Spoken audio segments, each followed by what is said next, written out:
They say ambition can either make you or destroy you. For me, it started with a small one-bedroom apartment, a view of nothing, and a closet full of second-hand suits I tried to wear like they were tailored. My name's John. I'm 27. Straight, at least that's what I used to say without blinking. But ambition, it does strange things to a man. Every morning, I'd wake up at 6 a.m., not because I loved my job, but because I loved what could come from it. I worked at a finance firm downtown. Nothing flashy, mostly spreadsheets, calls, long hours, fake smiles. But what made it bearable, maybe even thrilling, was him. Samuel. My boss. He wasn't just rich, he was a symbol. A man who walked into rooms and made other men feel smaller. Suits that looked poured onto him. Salt and pepper hair that somehow made him look younger. His laugh was slow and quiet, the kind that made you lean in, like you were being let in on a secret. I used to watch him from across the floor. Not in a weird way, just fascinated. The way he spoke, how people listened. The women he charmed, the deals he closed. Every part of him screamed control, class, confidence. I didn't want to date him. I wanted to be him. Or maybe that was the same thing in the end. I started staying late at work, not because I had to, but because I knew Samuel would still be there. I timed my elevator rides so I might catch him in the lobby. I volunteered for anything that meant being around him, presentations, late-night client dinners, even picking up his dry cleaning once when his assistant was out. He noticed, of course. Samuel noticed everything. "You're always nearby," he once said with a half-smirk. Shadowing me for fun? Or trying to learn something? I laughed it off. But inside, I wanted him to see me. Not as just another junior associate, but as someone worth betting on. Someone he might bring into the room where real decisions were made. I used to tell myself it was just business. That I was playing the game using every tool I had. But there were moments I couldn't explain. Like the way my chest tightened when he adjusted his tie in front of me. Or how I couldn't look away when he leaned over a table and the fabric of his shirt stretched across his back like it was sculpted just for him. It wasn't lust, not exactly.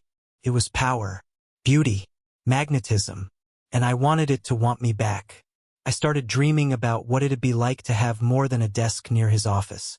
What if he mentored me, trusted me, gave me just one shot to step into his world? One night I stayed late again. Everyone was gone.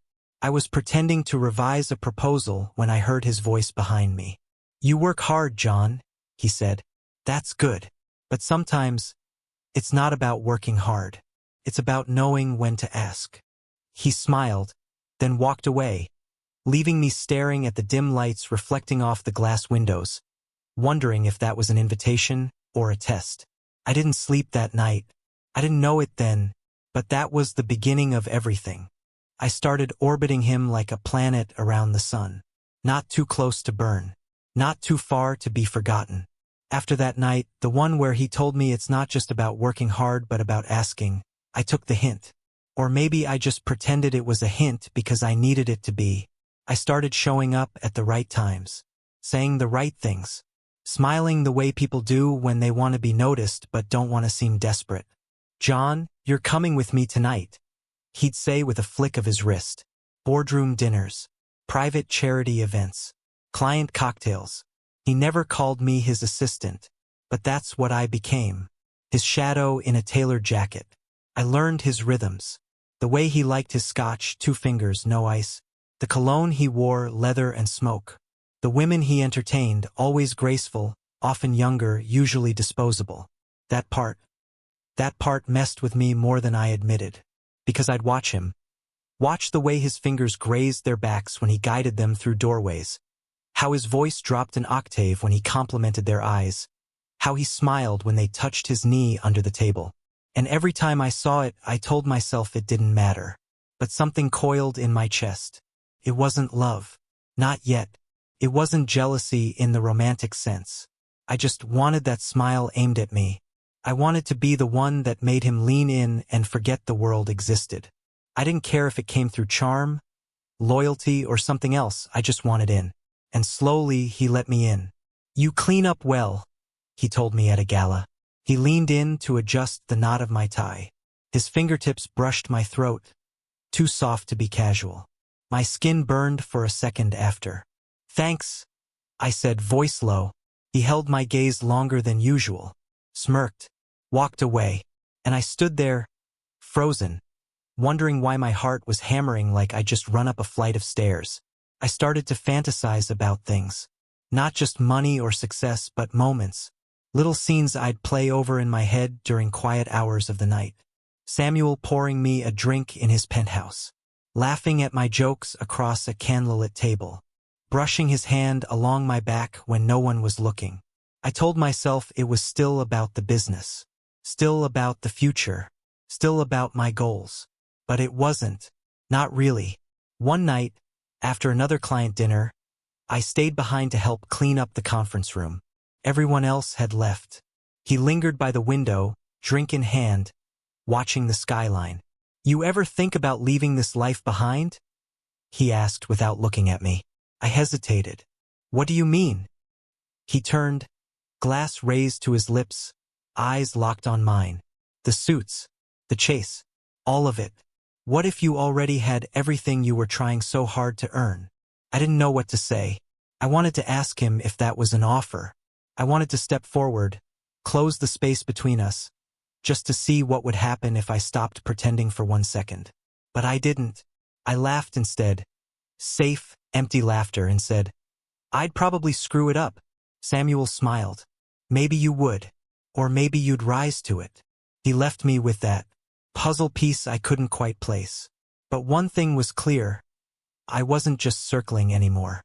I was inching closer, drawn by a heat I couldn't explain. And when you get that close to fire, something always burns. It happened on a Thursday, the kind of day that felt like it should have been ordinary. Coffee stain on my shirt, printer jam, the usual grind. Nothing special, nothing dramatic. And maybe that's why the moment hit harder. Because life didn't warn me.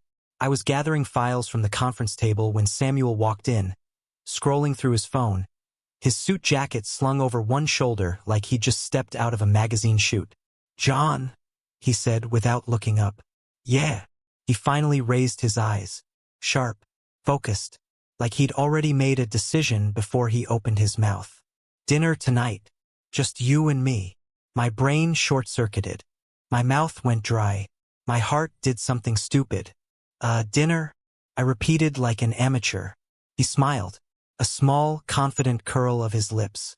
"Don't tell me you're busy." I wasn't just not busy. My entire life revolved around hoping for this exact moment. The one-on-one invitation. The chance to be more than background noise. The opportunity to show him I belonged in his world. But I forced myself to act cool, leaning back in my chair like it was no big deal. "Yeah, I can make it." "Good." He checked his watch. 8 o'clock. Wear something sharp. Then he walked away, leaving me frozen, pulse pounding in my throat. The rest of the day was a blur. I couldn't focus on numbers or emails or breathing. All I could hear was dinner. Just you and me. Wear something sharp. Was this it? Was this finally the moment he'd trust me with real business? A deal? Partnership? A future? Or was it something else? I didn't let myself think too deeply about that second possibility. But it lingered warm and dangerous at the edge of every thought. When I got home, I tore through my closet like a crazy person. Every shirt suddenly looked cheap. Every blazer felt wrong. I tried on outfit after outfit, staring at myself in the mirror, fixing my hair, practicing how to look confident without looking thirsty. But the moment I sat down to rehearse my pitch, the real reason I wanted this dinner, my hands started shaking. I opened my notebook. Talking points for Samuel. Ask about long-term investment plans. Mention your interest in helping manage the new expansion. Be subtle. Don't sound desperate. Don't ramble. Don't blush like a schoolboy when he looks at you. I must have practiced 20 times. How can I contribute more to the team? Have you considered taking on a partner for the upcoming project? I'm ready for more responsibility. Every sentence sounded rehearsed. Fake. It made me feel like I was trying to convince a king to let me sit at his table. And maybe I was. Right before I left, I caught my reflection again. The crisp white shirt, the fitted jacket, the nervous eyes pretending to be fearless. "You can do this," I whispered to myself. But even then, beneath the ambition, beneath the hunger to succeed, there was something else living at the bottom of my chest. A flutter, a heat, a fear that felt too much like excitement. Dinner with Samuel. Alone. This wasn't just another night. This was the night everything could change. And deep down, I hoped it would. The restaurant was perched high above the city, like a secret only the rich were allowed to know about. Glass walls, flickering candlelight, tables spaced far enough apart that every conversation felt private. I followed the host across the marble floor, heart hammering behind my ribs like it was trying to escape. Then I saw him. Samuel was already there.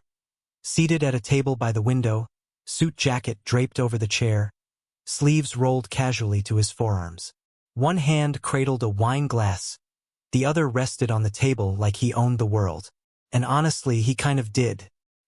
He looked up, and when his eyes met mine, something in my spine stiffened, like I just walked into a test I hadn't studied for. "John," he said smoothly. "Right on time. I didn't want to keep you waiting," I replied, trying to match his calm but probably sounding breathless. He gestured to the seat across from him. "You look sharp. You told me to." His smile deepened.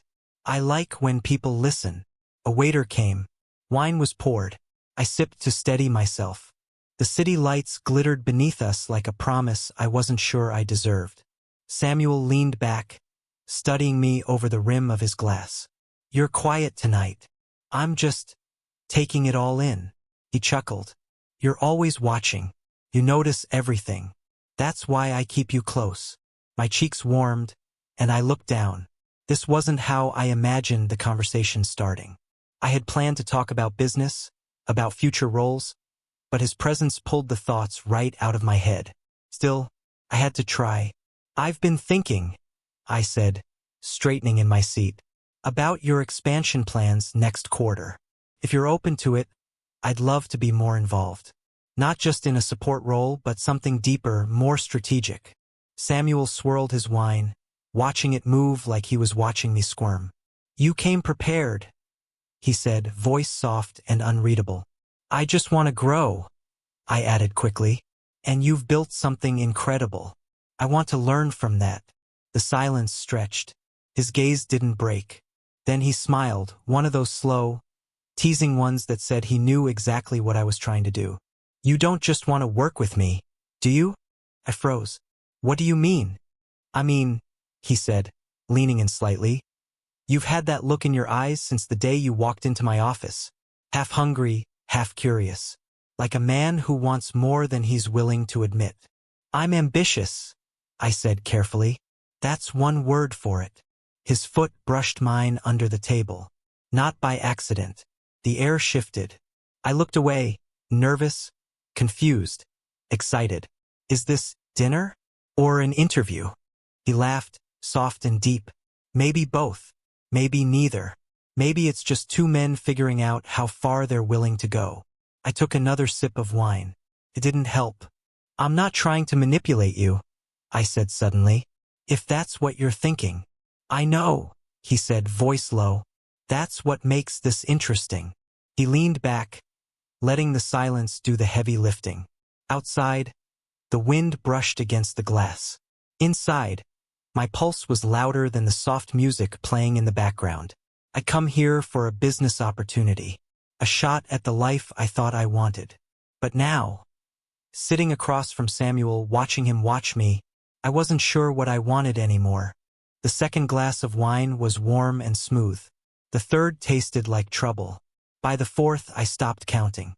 I'm not sure when Samuel started leaning in so close. Maybe it was after the second time I tried to steer the conversation back to the expansion strategy.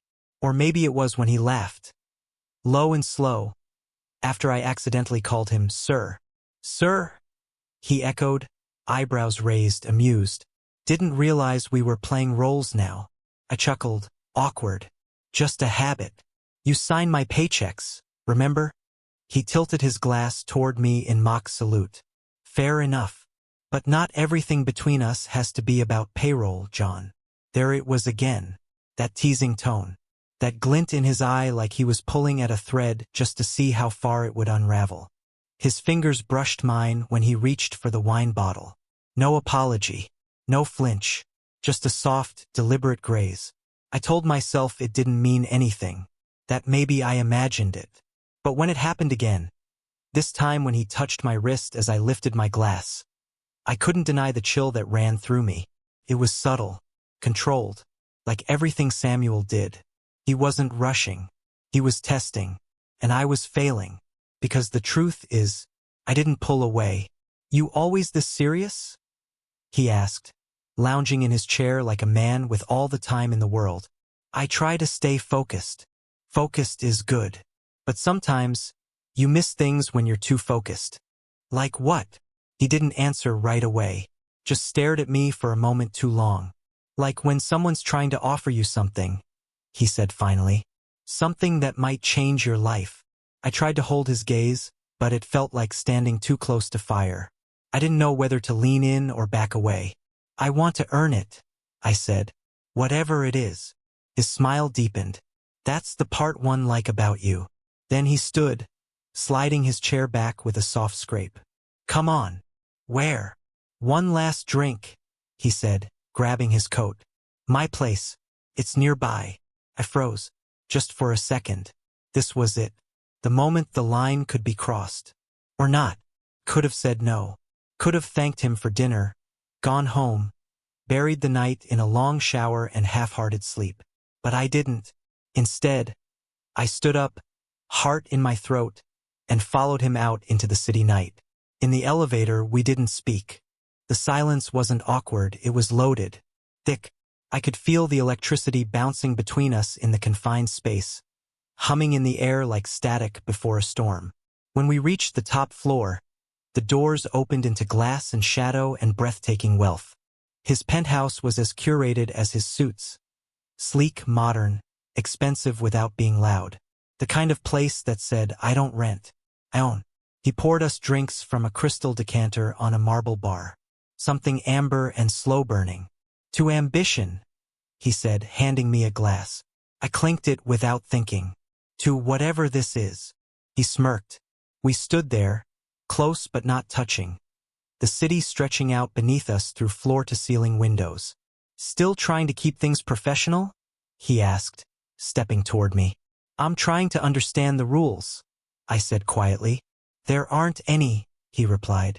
Then he reached forward, slowly, like giving me time to stop him, and adjusted the collar of my shirt. His knuckles brushed the side of my neck. His eyes didn't move from mine. "You've worked so hard, John," he said. "Don't you think you deserve more?" I didn't answer, because I didn't know what I wanted more. His offer, or him. Samuel's penthouse looked like it belonged in a magazine. All clean lines, soft lighting, and glass walls that made the whole world outside feel like something he owned. The city glittered beneath us, 1,000 lights blinking against the night sky. Standing there with a drink in hand, I felt small, insignificant, and yet, somehow chosen. "This place is incredible," I said, trying to sound casual. He walked behind the bar, lifting the crystal decanter again. "It's just a place," he replied. "Beautiful things lose meaning when you don't have someone to share them with." He said it lightly, but something in his tone tugged at me. Loneliness, a word I never expected to fit a man like him. He poured another drink and handed it to me. Our fingers brushed. Barely a touch, but enough to stop my breath for half a second. I tried to recover by shifting the conversation. "So, about the expansion next quarter," he laughed, shaking his head. "You're still thinking about work? It's why we're here, isn't it?" His eyes lingered on me for a moment. "Is it?" The room grew quieter. Or maybe it was just my heartbeat drowning out the world. We moved toward the window, city lights spilling across our faces. I felt him beside me, close enough that the heat of his body reached mine. "I wasn't always like this," he said suddenly, surprising me. "People think money erases loneliness. It doesn't. It just changes the shape of it." I turned slightly, watching the way the skyline reflected in his eyes. "Is that why you work so much?" I asked. "It's why I surround myself with noise," he corrected softly. "Parties, women, deals. None of it means anything." He paused, then looked at me, really looked at me. "But you're different." My throat tightened. "How? You actually see me." His voice dropped into something quieter. "Not the money, not the image. Me." I didn't know what to do with that. Compliments from Samuel usually came with charm or strategy. But this felt real. "I see the man who built all this," I said carefully. "The man everyone looks up to. And yet," he murmured, stepping closer, "you don't look at me the way they do." I swallowed hard. "How do I look at you?" He didn't answer. Instead, he reached forward, slowly, giving me every chance to step away, and his hand landed gently on my waist, fingertips brushing the leather of my belt. The world went still. I felt his touch like a spark at the base of my spine. My breath hitched. My senses sharpened to a single point. This was the line. The moment everything could change. "Samuel?" I whispered, not sure if it was a warning or a plea. "You can stop me," he said softly, eyes steady on mine. "Just say the word." I didn't say it. I didn't move. I froze, caught between fear, desire, ambition, and something I hadn't named yet.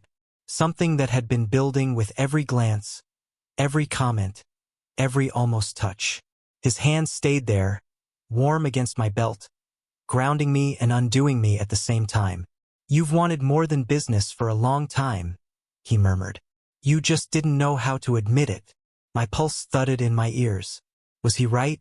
Was this what I had been circling all along without understanding? I looked at him, his confidence, the softness in his expression, the vulnerability he rarely let anyone see. And I didn't stop him. Not because of the promise of money, not because of ambition, but because something inside me finally stopped fighting. He stepped closer, closing the distance until our foreheads almost touched. The city lights shimmered around us, but all I saw was him. All I felt was him. And in that quiet, breathless moment, my world shifted, not because he touched me, but because I let him. I wish I could tell you I knew what I was doing, that I had it all planned. The words, the moves, the exact moment I'd let go. But the truth is, when I kissed him back, it wasn't a decision. It was a surrender. His breath brushed my cheek first, warm, steady, waiting. And then our lips met. Not rushed, not desperate. It was slow, like a question being answered after years of silence. My hands hovered near his chest at first, unsure. Like touching him would make it all too real. But he pulled me in gently, not commanding, just steady. Like he'd been waiting for me to stop pretending. I don't know how long we stood there. Two silhouettes in a glass tower, wrapped in a moment that didn't belong to the world outside. The city lights blinked behind us, and somewhere far below, cars moved, people lived, but up here, nothing else mattered. I thought I'd feel guilt, or shame, or panic, but all I felt was power. Not the kind that crushes, the kind that frees you, because in his arms, I wasn't chasing success anymore. I wasn't performing. I wasn't angling for opportunity. I was just me. And for the first time, that seemed like enough. He led me through the penthouse, down the hallway lined with abstract art and dark wood panels. The bedroom was dimly lit, more intimate than I expected. Warm tones, soft linens, floor-to-ceiling windows overlooking the midnight skyline. He didn't speak. He didn't need to. When he kissed me again, it was deeper. Less questioning, more knowing. A kind of welcome. We undressed slowly. Nothing graphic. Nothing forced. Just a rhythm we fell into, one movement at a time. My shirt, his jacket.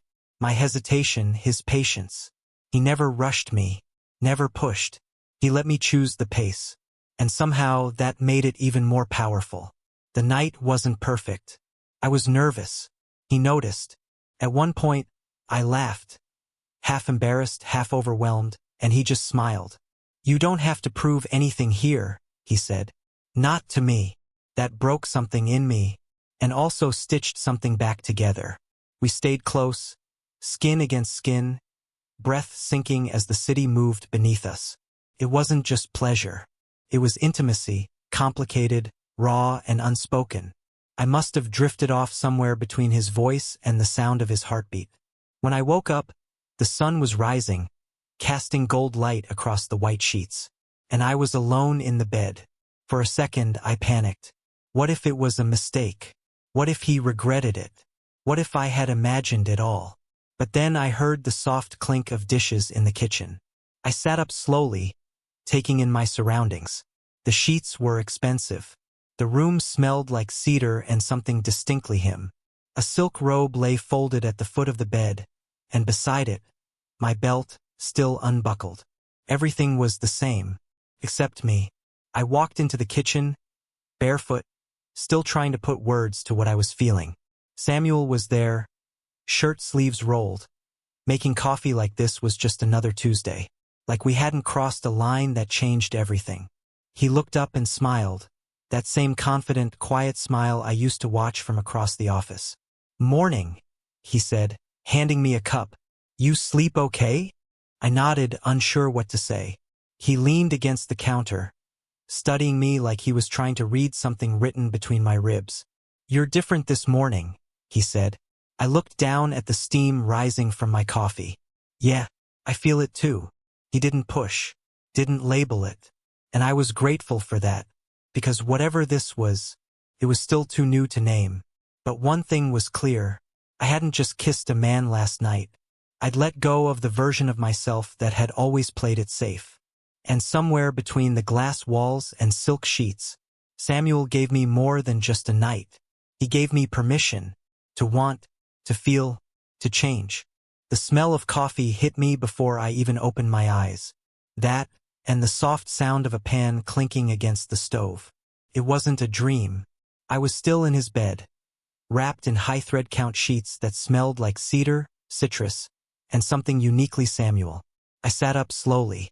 The city skyline stretched beyond the glass wall, golden in the morning light. Everything felt too calm, too still, like the moment right before something changes forever. Part of me expected regret. Mine, maybe both. Instead, I found him barefoot in the kitchen, sleeves rolled again, frying eggs like it was just another morning. He glanced over his shoulder, smiling like he'd been doing this with me for years. "Morning, Mr. Assistant." I rubbed the back of my neck, half smiling. "That what I still am?" He didn't answer right away, just plated breakfast, slid a mug of coffee toward me, and motioned for me to sit at the counter. I watched him work. Everything he did measured, confident, smooth. The man I once only admired from across a boardroom. Now in front of me, barefoot, casual, offering eggs like a secret. "You okay?" he asked gently. "I think so," I replied, sitting. "I just didn't expect it to feel this normal." He nodded. Neither did I. We ate in silence for a few minutes, but it wasn't uncomfortable. It was quiet in the way that says something just shifted, and both of us know it. Then, after he finished the last sip of his coffee, Samuel pushed a leather folder across the counter. "What's this?" I asked, my fingers brushing the edge.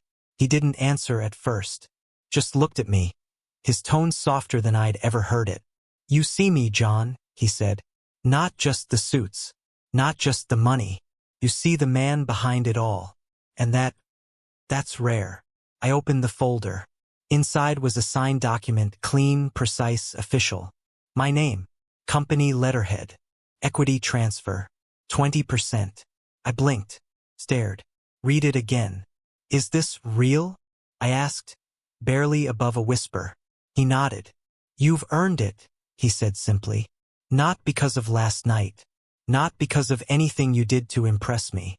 But because I trust you. Because I see something in you I haven't seen in a long time." I couldn't speak. I came to that dinner hoping to get noticed. Hoping to maybe get offered a chance to work on a project. And now here I was, sitting in his penthouse, holding paperwork that put my name beside his. But that wasn't the part that left me shaking. What hit hardest was the fact that he meant it. He wasn't buying me. He was choosing me. "You said you wanted more," Samuel said quietly. "So here it is." I looked at him, at the man who once represented everything I wanted from a distance. Now close, real, human. And suddenly, I didn't just feel like someone who had gained power. I felt like someone who had been seen. The hardest part wasn't waking up in his bed. It wasn't the 20% stake in the company. It wasn't the penthouse view, the tailored suits that started arriving for me without price tags, or the private car that waited for me downstairs every morning. It was the question I couldn't shake. Did I take advantage of him? Or did he take advantage of me? I ran through the night in my head like it was a court case. What I said, what he offered, what I didn't stop. I told myself it was a moment, that it happened naturally, that I hadn't plotted anything.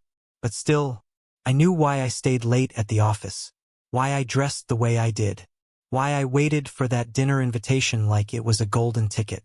So was I using him?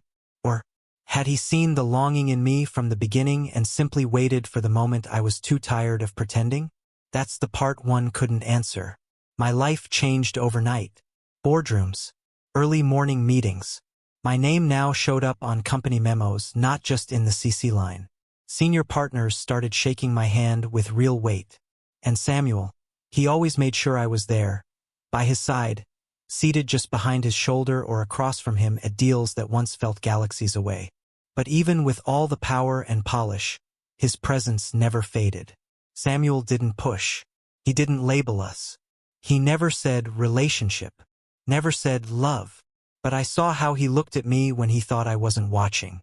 How his hand would rest lightly against my lower back when we walked into events. How sometimes, in the quiet moments between meetings, he'd glance up from his laptop just to ask if I'd eaten. Small things, but real. I started keeping a toothbrush at his place, then a drawer, then weekends.